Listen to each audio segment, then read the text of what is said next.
Have you ever wondered why some of the richest people seem so miserable? Why do successful entrepreneurs have panic attacks? Why do millionaires end up alone? What if I told you that chasing money without understanding what it's for is the fastest way to destroy your life? This is the story of a man who made $8.5 million and lost everything that mattered.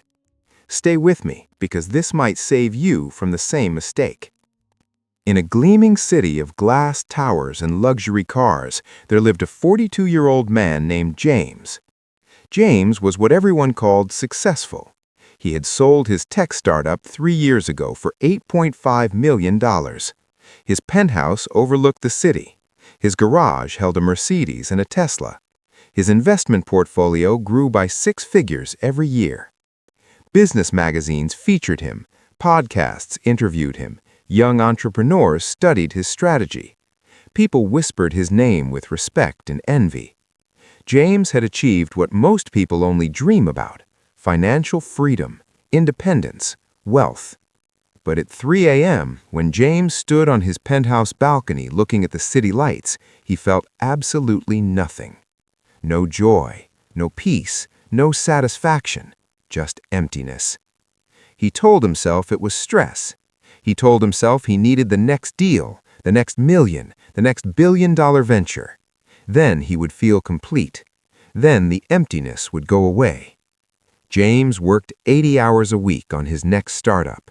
He attended networking events but had no real friends. He went on dates but felt no connection. He called his sister once a year on her birthday, always rushing through the conversation because of an important meeting. His father had died 2 years ago. James missed the funeral because he was closing a funding round in San Francisco. Dad would have understood, he told himself. He always said success requires sacrifice. But late at night, alone in his $4 million penthouse, James wondered what he was sacrificing for. One Tuesday morning, James sat in a small coffee shop working on his laptop. A deal was closing, another $2 million coming his way. He should have felt excited. He felt nothing. An elderly man sat down at the table next to him. The man was in his 70s, simply dressed, reading a worn philosophy book. He looked at James and smiled gently. "I recognize the face," the old man said. "You look like a man who has everything but feels nothing." James bristled. "Excuse me?" "I recognize the face," the man continued calmly. "I wore it for 20 years, the successful mask with the empty eyes." James closed his laptop. "I'm fine. I'm successful. I have money," the old man finished. "Yes, I can see that. Expensive watch, designer clothes, the posture of someone who's made it." He paused.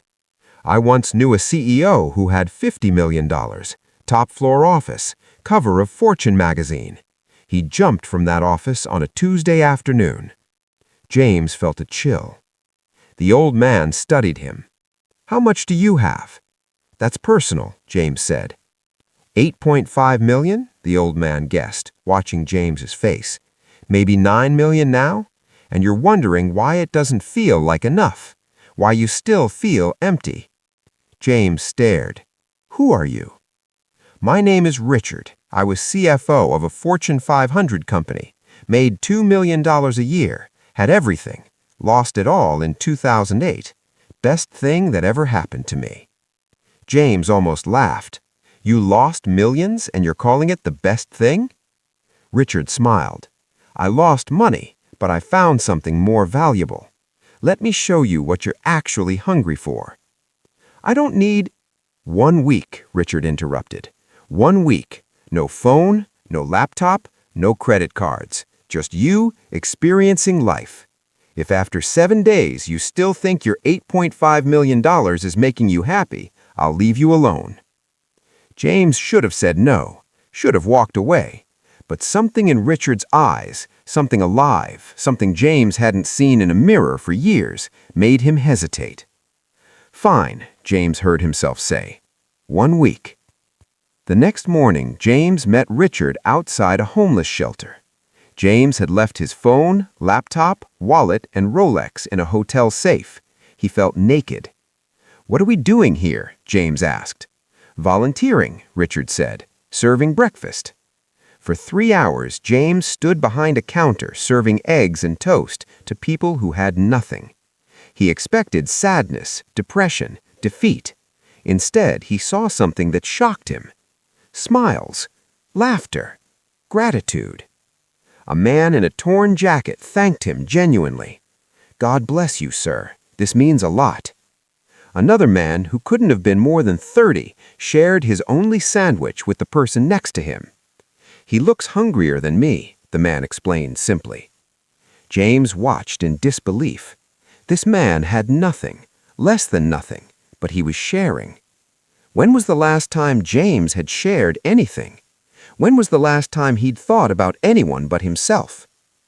That afternoon, Richard took James to a community center. An elderly woman was teaching piano to children.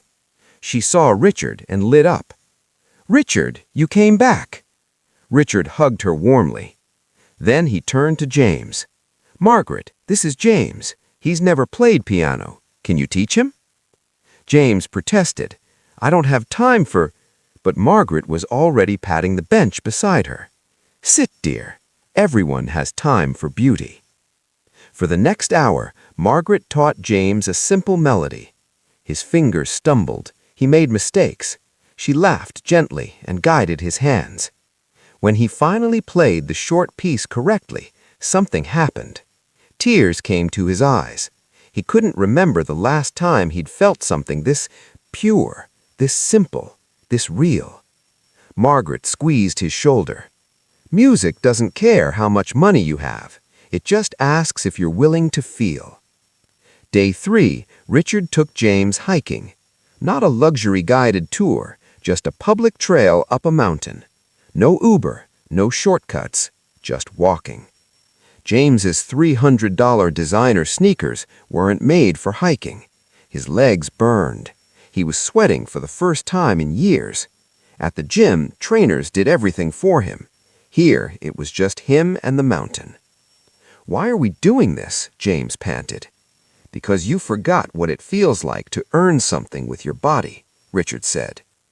They reached the summit at sunset. The view was stunning. James stood there, exhausted, sweating, and for the first time in months, he felt alive. Richard sat on a rock and gestured for James to join him. "I want to tell you my story," Richard said. For the next hour, as the sun set, Richard spoke.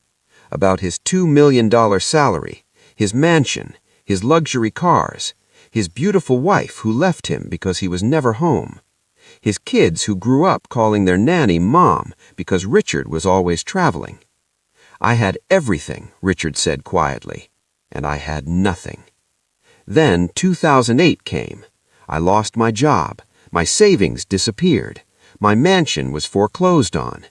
And I stood in an empty apartment with $3,000 to my name, and I thought my life was over.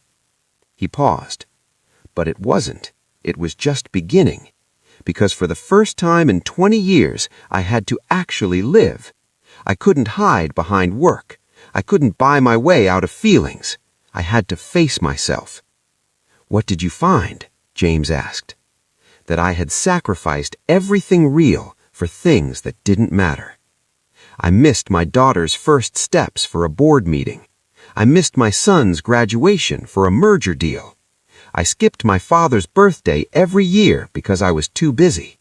And when he died, I realized I couldn't remember the last real conversation we had. James felt something breaking inside his chest. "James," Richard said gently, "what have you lost chasing money?" The question hit like a punch. James tried to speak but couldn't. The words stuck in his throat. Finally, they came out in a whisper. "My marriage. Sarah left 3 years ago. Said I loved my company more than her. I thought she was being dramatic." He paused. "My best friend from college stopped calling. I missed too many plans. My sister's kids, I've met them twice. They're 7 and 5. I'm a stranger to my own nephews." The tears came now. "My father's funeral. I missed it for a funding round. $2 million investment. I thought Dad would have understood. But he wouldn't have. He wouldn't have." Richard sat quietly, letting James break. "I have $8.5 million and no one to call at 2 a.m. No one who actually knows me. I'm completely alone." On day 5, Richard took James to a funeral, a stranger's funeral. "Why are we here?" James whispered. "To listen," Richard said. The eulogy wasn't about money, not once. The man who died had been a teacher, a father, a volunteer coach. Person after person stood up and shared stories. How he taught their kids to play baseball. How he made everyone laugh. How he showed up when people needed him. James listened to 30 minutes of stories about a life well lived, a life full of moments, connections, impact. Then James imagined his own funeral. Who would speak? What would they say? He made $8.5 million. He closed great deals. He worked 80 hours a week. The thought made him feel sick. They stood in the cemetery afterward, tombstones stretched in every direction. Richard gestured to them. "Not one of these lists a net worth," he said. "They list years, names, beloved father, cherished friend. That's what remains. That's what matters." He turned to James. "Money is a tool for experiences, James. It's not a substitute for living. You've been collecting zeros in a bank account while your life passes you by." The week ended. James retrieved his phone from the hotel safe. 487 unread emails, 63 missed calls, all business. Not one from friend, not one from family. He stared at the screen. Then he made a decision. James called his sister. She answered, surprised. "James, is everything okay?" "I'm sorry," said James. "I'm sorry I've been absent. I want to meet my nephews, really meet them. Can I come visit?" There was a long pause. Then his sister's voice, soft and cautious. "Really? Really?" 1 month later, James sat on the floor of his sister's living room, building Lego with his 7-year-old nephew, Dylan. His $4 million penthouse was on the market. He'd bought a modest house 3 miles from his sister's family. Dylan looked up at him. "Uncle James, can you come to my birthday?" "Yes," James said. "I'll be there." "Promise?" "Promise." That Saturday, James didn't work. He went to a soup kitchen and volunteered. Tuesday nights became dinner with his sister's family. He started taking piano lessons with Margaret at the community center. 3 months later, James was offered a $20 million deal. It would require 100-hour weeks, constant travel, and missing his 8th birthday party. The old James would have signed immediately. The new James declined. His business partner was shocked. "James, it's $20 million. "I know," James said, "but I can't miss Dylan's birthday.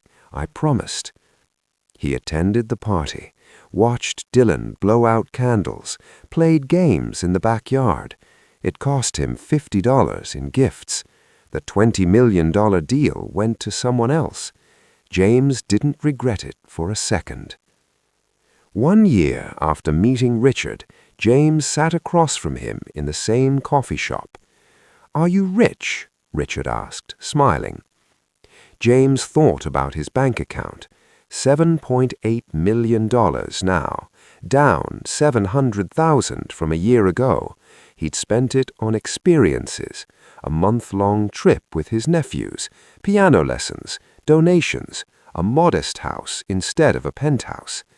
But his phone now had photos, family dinners, hiking trips with Richard, teaching Dylan to play guitar, laughing with his sister. Real moments, real life. I have less money than last year, but I'm wealthier than I've ever been. Richard raised his coffee cup. Now you understand. Here's the truth that nobody tells you when you're chasing millions. Money can't buy meaning. It can't buy connection. It can't buy the feeling of being truly alive. James made $8.5 million and felt empty because money was his god instead of his tool. He sacrificed everything real, love, family, friendship, experiences, on the altar of wealth, and almost destroyed himself in the process. Money is the worst god, but the best servant. Make money, build wealth, secure your future, but never ever sacrifice your life for your bank account, because you can have $10 million and feel like you have nothing, or you can have 100,000 and feel like the richest person alive. So ask yourself right now, can you list 5 recent moments that made you feel truly alive, or can you only list the zeros in your account? If you can't answer the first question, you're in danger. You're building a fortune, but losing your life.